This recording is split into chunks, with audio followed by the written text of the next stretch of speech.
Hello, welcome to Wrestling in Mom's Basement. This is the retro review for SummerSlam 1996. I, of course, am Patrick Young. This guy to my right is my co-host, Joe Benito. SummerSlam 96 was my punishment review for Taya Super Showdown. It took place August 18, 1996 in the Gun Arena in Cleveland, Ohio. Attendance was 17,000 commentators, Vince McMahon, Jim Ross, and Mr. Perfect. Things changed quite a bit from 1995. For one thing, the NWF currently has his foot on the WWF's neck, but no one knew how bad it was going to get. Shawn was pretty much not drawing the house as they would want his champ. But he's still defending tonight, obviously, against Vader. And a major match goes on Taylor vs. Mankind and Boiler Room Brawl, which has the potential to be awesome. Then two and open videos about monsters like Vader and Mankind. We're matched by heroes staying up to them no matter what. Kidface Owen Hart versus Savio Vega. Owen has a broken arm / wrist coming in. Filling out process over the referee warned Owen by using cast. Savio does a smart thing by ramming the Vader arm and buckle take over. We hit an arm bar as we cut the Vader's locker room to see Cornette fire him up. A monkey flip and dropkick puts Owen down his back to the arm bar. Owen kicks out a roll up and since Savio's shoulder first that poses momentum change all of a sudden. Also wrist lock on Vega as the match is still waiting to get off the ground. Owen puts on one arm bar, followed by DT on the arm from two. Vega bites his way out of the hold as the crowd stay quiet for this. Owen charges in a boot, and here's Clarence Mason, lawyer, to watch the match. And Inziger puts Vega down, and Vega down for two. And a few rolls gets the same for Savio. Hart takes it out the spin wheel kick, but Savio comes out with right hands and clotheslines. Owen's initial dropkick gets the crowds into this all of a sudden. Hart is crushed onto another top rope attack, but Savio lands on the cast and his belly to back superplex. Owen slips up the cast and lays out Savio with the referee looking right at him. Set out the sharpshooter for a win. This took a while to get going. It could have shaved off 5 minutes or so. Savio was nothing special, but can't have a decent match. Owen was in the transitional phase of his career. It was like the tail end of his singles run, and he's getting ready to tag team with Bulldog. The match was a band picked way up at the end, but the ending was lame. C. Yeah, this is one of the first retro reviews I did for our channel. Going back to my grade, I actually gave Owen and Savio a B-. Post-match, Justin Brashel comes out to lay out Vega once again. Tom Penn goes in the boiler room and finds Mankind looking at a pipe. Saying there's no place like home. Now we get to the meat and bones of this card. Or the bones of this card. The osteoporosis bones. Of this card. You're in for like a good 3 matches or so like this. I think it's 4. 4 actually, yeah. We pick back up with the last 2. This is a bit hold tight. Tag titles. Soka Guns versus New Rockers versus Bidonas versus Goblins. The heel Guns are defending, and this is under elimination rules. The New Rockers are Margin A and Leaf Cassidy. You all know Leaf Cassidy if you're a new wrestling fan else now. And the Bidonas are Skip, Chris Candido, and Zip, Tom Pritchard. Skip is a neck brace here due to a potentially broken neck, I found out, but he's wrestling anyway. That's good. The Guns have Sonny, who looks great as a cowgirl. Billy Gunn starts with Henry Goblin with Hank. Not Hank. My bad. Henry. It doesn't even say Hank. He just came out and said Hank. No, it says Hank. I typed Hank. Oh. With Hank. Okay, he did write Hank. Who's Hank? with Henry from Billy O'Reilly's. A wheelbarrow slam sends Billy to the floor and results to Phineas versus Zip. After a comedic feeling out process results to both Guns at the same time. Zip and Phineas struck across the ring for no apparent reason. As the Guns forget about having to fight each other, the referee says either make contact or be disqualified. After no contact, Bart ties in Zip so the crowd can have something else to be bored by. Janae trips Zip. Well, and Bill. So they can have something else to be bored by, like the match. And Billy gets the easy pin, so the Bidonas don't have to be out there long. Henry comes in to crank on Billy's arm, but Billy quickly ties out to Janae. Maury slowly pounds on Henry and places the comatose crowd. Leaf gets the tag, but quickly brings in Billy Worker and Henry. The Rockers have a miscue with the Guns, and Henry gets the 2 of a side slam. So on Billy. Maury saves, results in an elbow drop on Billy. So as everyone breaks down, Henry kicks Maury into Leaf and hits the slop drop. Reverse seat on Cass save for the elimination. We're down to the Goblins versus Champions as Bart for the first time. Henry explodes out of the corner with a clothesline, put both guys down. Bart breaks up a tag attempt as this match is dragging terribly. Billy comes in, the place is so silent you can hear the insults between the wrestlers. Back to Bart and the power on Henry for a few moments before bringing Billy in. Henry catches a charging Billy in World Strong Slam. Yes, I know I said Henry catches Billy in World Strong Slam. Different Henry. And there's a lukewarm tag to Phineas. He cleans house, and everything breaks down with Phineas and the slap drop on Billy. All into that Bart. Blasts Phineas on the top for the pin to retain. Yeah, this was so boring. I really kept my eyes open. The tag titles seemed so barren at this point, and there was practically zero interest in action at all. That'll be the case for over a year when the New Age Outlaws finally brought the division back to life for a few years. Which I'll be getting to later. Alright. F. Apparently I was nicer to it. I gave it a D.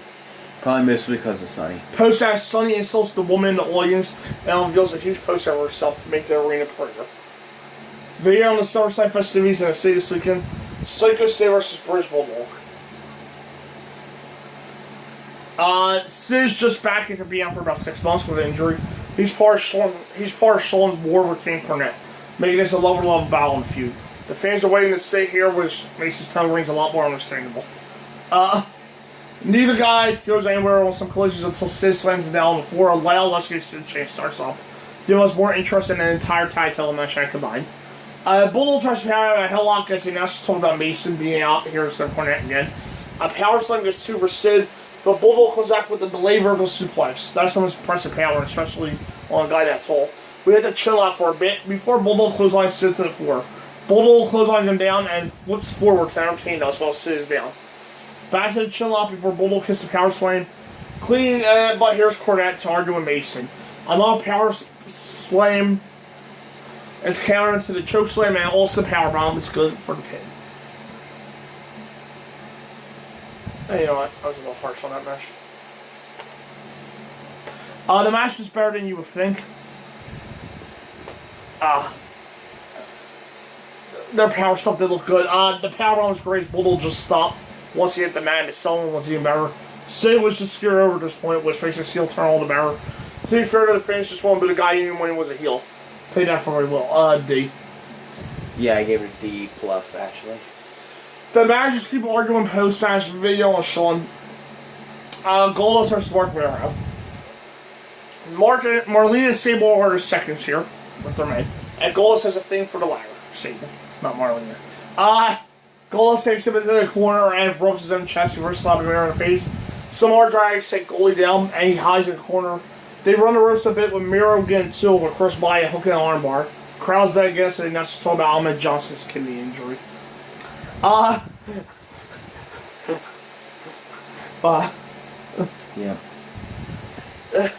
Back up and Goldust backdrops Miro out of the floor before dropping him throat first across the barricade. Goldust hooks a chin lock, and here's Mankind, who has been calling Sable mommy lately. Summer Freeze chased him off a few seconds later, making your pointless cameo for the show. I need to reverse put Miro down for 2, but he comes off the middle rope with back over to the Joel.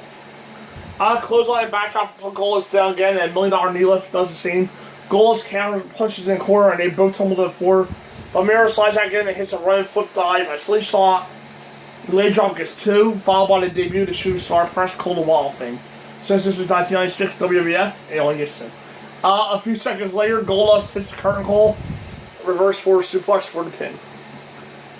Another dull match here other than the Shooting Star. Goldust was all full on character but low in the area of substance in the ring at this point. The crowd was dead again. Here other than for the Wild thing, which by far most exciting in the match. There weren't much to see here, but as was the case after a lot of matches on pay-per-view were filler. Did you ever remember an interaction between Goldust and Sable and Mankind and Sable? Definitely not the latter. Goldust is Sable now at this point, though. Yeah. Yeah. They feuded with Miro and Sable. Him and Luna feuded with Miro and Sable. Yeah. 2 years later. But yeah, I mean this part. Yeah, no, I don't remember this. Yeah. Yeah, same here. I gave the match an F2. Goldust Stalk stable post national until Miro makes a save. We recap Jake Roberts with Jerry Lawler. Jake claimed to have sober help and was speaking at churches about how Jesus helped him overcome his demons. Lawler chimed that Roberts was a fraud, which was the case in real life, as he was still hooked on crack here. And tonight's showdown.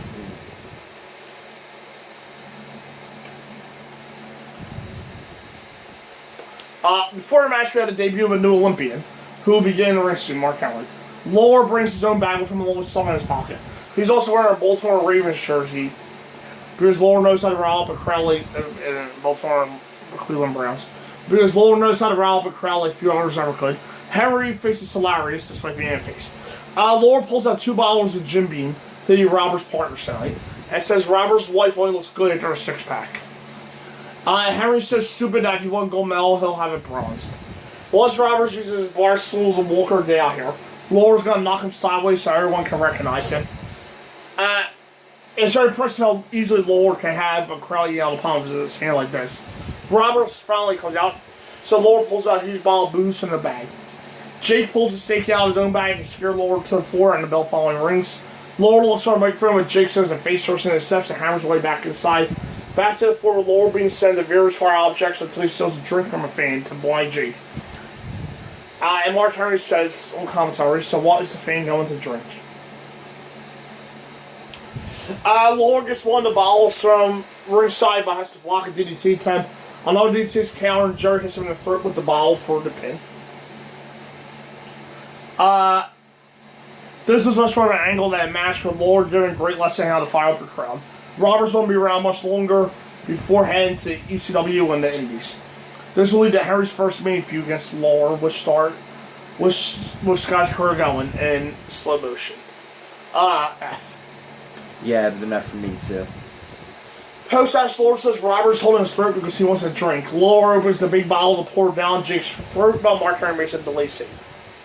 Bob Backlund campaigns for president. Paul Bearer comes to the ring. The next match will be won by retrieving the urn from his hands. On favors of Mankind. This is Boiler Room Brawl. The fight starts in Boiler Room. And you win by fighting the ring again and urn from Bearer. Taker goes in a room where Mankind is hiding somewhere. This is Boiler Room creepy as Taker's looking for the shadows to find Mankind while he finds machines. Mankind sees someone with a pipe to the back as the fight begins. Keep in mind that the people in the arena are seeing this on TV screens. That's just how tight it's trying to get. Undertaker comes out with trash. Yeah. When they get in the ring, it's just like big old TV sets. Yeah, so yeah. Style. So keep in mind. Undertaker comes out with a trash can lid to the head, and they brawl around the room Mankind control. The announcers have stopped talking as Mankind stuns Taker across the wooden stain. A stiff right hand puts Taker down, Mankind chokes away. The camera cuts down for a few moments so something can be edited, and we come back with a trash can shot putting Taker down. Taker finds a pipe to knock the cane into take Mankind's face. But Mankind turns a valve to shoot steam in Taker's face. A clothesline sends the cane into Mankind's face, and the slow brawl continues. Taker hits him in the face with a wooden pallet. Mankind is taken low with a pipe of some kind. Mankind sends him into a wall. Hits the run, drives Taker's head into the wall again. An elbow with a ladder keeps Taker down, and Mankind drags him along the floor. The camera goes out again, and the audience boos.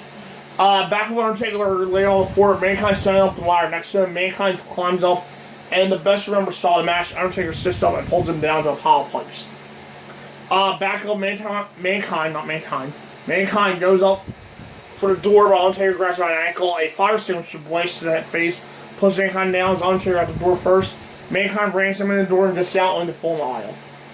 With Taker still inside, Mankind barricades the door, but Taker kicks it in anyway. They fight up the aisle with jobbers watching from the doors and Stone Cold. Taker shoves him across. I think Triple H was out there too. And Triple H then. Shoves him across the coffee area, allow Mankind to get ahead a bit. He throws hot coffee on Taker and crawls into the arena to give the fans something to see in person. Taker catches up with him and pounds away, but Mankind keeps him out of the ring. A Texas pile driver onto the concrete knocks Undertaker out cold, but he sits up just in time to pull Mankind off the apron, slamming the back of his head into the concrete. Undertaker's inside gets on one knee in front of Paul, but Bearer won't give him the urn. Mankind gets in and knocks Taker out with the claw before Bearer does the unthinkable. But turn on Taker and go Mankind urn. This is a hard one, great as it was a very long, nearly half hour. It was all like 8-hour match up to this point. This match would have killed in the Attitude Era. But here's just quite good. Bear return was shocking to see that match Undertaker for nearly 6 years. And I don't think anyone believed he would ever return on Undertaker at B. I'm giving it a B+. Drew was coming out to carry Undertaker to the back. He'll be back the next night like nothing happened. King Cornette's ready for Shawn Michaels. Cornette, quote it here. When Vader grabs you by the neck, Shawn Michaels, you're going to be selling Peter Frampton's electric kazoo. Where the hell does he call it himself? I have no idea. WWF World Title, Vader versus Shawn Michaels. Vader's challenging and pinning Shawn in a 6-man tag at In Your House number 9. I forgot to get the name of that. He impales Shawn in the face of Star before taking his helmet and clothes on. Shawn catches a big boot and leg slings Vader down to front and low drop kick to stun Vader. Michaels fires off Rice and last from his knees and Vader brills to the floor. A huge dive takes him down against the fans are finally wake up a bit. Back in and Sandra Karan takes Vader down and Victory rolls, sends him back to the floor. Shawn's plunged into 100 Karan's calling a powerbomb and momentum changes in a hurry. Vader puts him on his shoulder and carries Shawn up the steps with one arm in a very impressive power display. A big suplex pushes Shawn down again and Mr. Perfect loads him up. Shawn sends to a floor flip in the corner and another whip sends him out to the floor. If you wanted to know the name of In Your House 9, it is International Incident. That's it. Vader pounds the way back inside and Shawn comes back with racing left to his own. He can't drop Vader though and hard clothesline takes Shawn down again. Shawn tries to skin a cab but Vader pulls him back in and hits a kind of reverse jackknife for 2. Also a modified bear hug on the champion for a few moments until Shawn fights back by running into the chest. Vader blocks the sunset flip, but his jump is sent on his knees. A hard clothesline puts Vader down, and we get a semi-famous spot as Shawn goes up, but boards the elbow in mid-flight and sends a flying stomp. He throws a fit and yells at Vader before a crossbody puts both guys on the floor. Vader drops Shawn first across the barricade for a countout win. Seriously, female fans start shouting, "No, no, no!"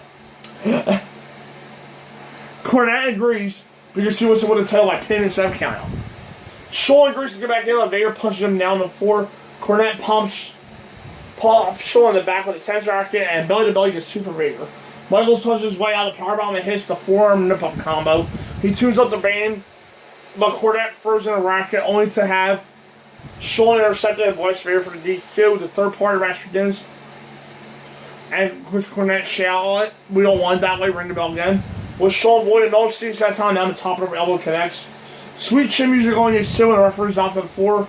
Vader hits the powerbomb and a second referee comes to count 2. Cornette is stunned as Vader goes up, only to miss the moonsault. Shawn goes up and hits the moonsault press to retain the title. I haven't seen this match that much over the years. It's only been like twice, I think. When it happened, and then a few years ago when we watched it on SummerSlam. Yeah. So, it still really holds up though. Shawn was in his element here against a monster. And the problem was the people that care about Shawn, unfortunately, until this point, until he got in the ring, which made him a hard sell for fans at this point. Still, that excellent match here. B+. For me, it was an A-. This is my match of the night, and will be my recommendation for the whole show. Yeah. Overall, I gave it a C. The last 2 matches are both really great, but it takes a while to get there. Thankfully for the show, though, those matches take up over an hour on the card and help things out a bit. Unfortunately, the NWO was on a rough shot on wrestling world at this point, so the good matches here didn't mean much at all. This was one of the stronger entries in the SummerSlam series, so. Weirdly enough, my grade for it, too, was a C. See? So you had a little bit different grades from everybody in the scene. Yeah. Overall. That'll do it for the SummerSlam 1996 review. Honestly, this review and the uncensored 1997 review have not much to them. I'm not sure how much meat Pat has in his pay-per-view. Not really. There's something, I don't know, there's something major to talk about that. There's a major talking point in it. But it's literally the only thing worth talking about on the show. Yeah, so, I don't right now my list reviews short, so that'll probably be next, and then we can get the Star Series. These pay-per-views are running short. Yeah. You have the most to talk about, though. So, yeah. So we'll build you up. It's not really that much to talk about. Yeah, no, because you on this. Because literally the rest of the card, there really isn't that much to talk about. Right. And the one thing there is worth talking about has literally been talked about to death. But they always got like the B players' point of view on it. Now, You're gonna get. You're looking at the Z players, 2 people that watched it on pay-per-view.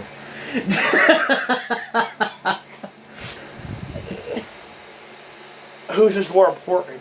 Do you want to hear from Bret Hart or Shawn Michaels, or do you want to hear from people that were in your eyes when you watched it, that seen it the same way you did? That's what I thought.